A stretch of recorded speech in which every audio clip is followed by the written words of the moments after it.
अधिकतर छात्र उसमें असफल क्यों होते हैं, इस विषय पर कुछ बिंदु आपके समक्ष रखूँगा। तो पहला जो कारण है वो है समस्याएं सुलझाने की क्षमता में कमी। हम कह सकते हैं कि जो छात्र हैं अधिकतर वो असफल इसलिए होते हैं क्योंकि उनसे प्रश्न ही हल नहीं हो पाते, जो उनकी प्रॉब्लम्स हैं वो उसको ही सॉल्व नहीं कर पाते। तो आप देख सकते हैं जो पहला कारण है वो है समस्याएं हल करने में असमर्थता। अधिकतर छात्र समस्या हल करने में असमर्थ होते हैं।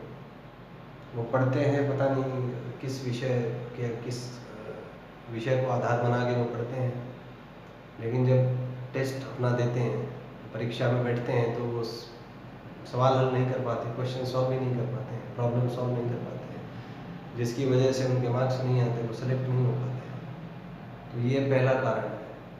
तो यदि आप सफल होना चाहते हैं तो आप इस उद्देश्य से पढ़ें कि जो आप पढ़ रहे हैं उससे क्वेश्चंस आपके हो पाते हैं कि नहीं, आपके सवाल उससे हल हो पाते हैं कि नहीं, आपके प्रॉब्लम्स उससे सॉल्व हो पाते हैं कि नहीं। इस आधार को दृष्टिकोण बनाकर आप पढ़ें। कारण नंबर 2 है समय पढ़ने पर। जब आप परीक्षा में बैठते हैं उस समय याद नहीं आ पाती उचित जानकारी।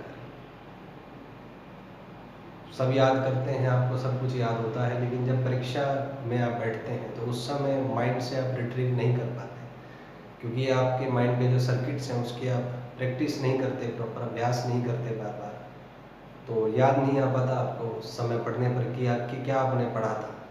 इस वजह से आप सॉल्व नहीं कर पाते प्रॉब्लम्स। कारण 3 है मानसिक दृढ़ता में कमी। मैंने करीबन 10 वर्षों से कोटा, दिल्ली और उत्तराखंड के विभिन्न कोचिंग संस्थानों में अपने कार्य के दौरान ये पाया कि परीक्षा के दौरान अधिकतर छात्र मानसिक रूप से दृढ़ नहीं रह पाते। वो क्वेश्चंस को देख के विचलित हो जाते हैं, परेशान हो जाते हैं, डिप्रेस हो जाते हैं, एंग्जियस हो जाते हैं, जिसकी वजह से वो अपना कंट्रोल खो देते हैं। उन्हें याद ही नहीं आ पाती कि क्या उन्होंने पढ़ा था, और प्रॉब्लम सॉल्व करने में वो